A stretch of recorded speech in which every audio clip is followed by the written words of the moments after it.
welcome to Talking Talent with TaRita. Today we're talking about inclusivity. What does it truly mean to be inclusive in your organizations?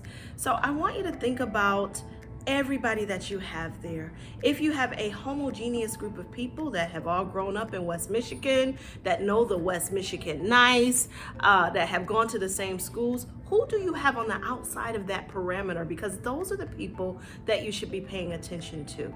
See, it's one thing to be courteous and be nice to people on the surface. It's a whole nother thing to invite them and to welcome them in. I remember in one of the teams that I remember adding diversity to my team, and it was so great because when I would tell jokes and I would say for Thanksgiving, we're gonna have sweet potato pie versus pumpkin pie, they would get it.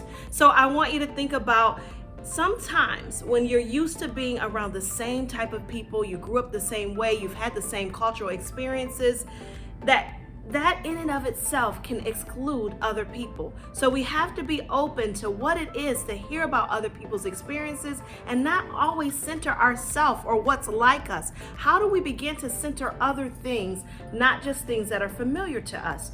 It's easy to naturally like people, hire people that are like us, that come from the same background. But it's something else when we reach outside of our comfort zone and we make sure that everything from our policies, our procedures, our activities that we do are inclusive. So for instance, if you're having a retreat, it's fine to say we're gonna go hiking if everybody wanna go hiking.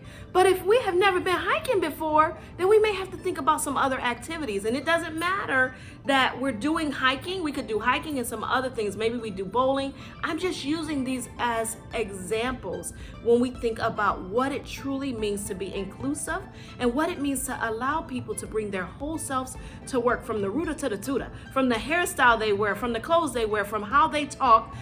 Are we welcoming that into our work culture, as long as it is the culture that is appropriate for our organization? Thank you. There will be more talks on how to be inclusive in your organization.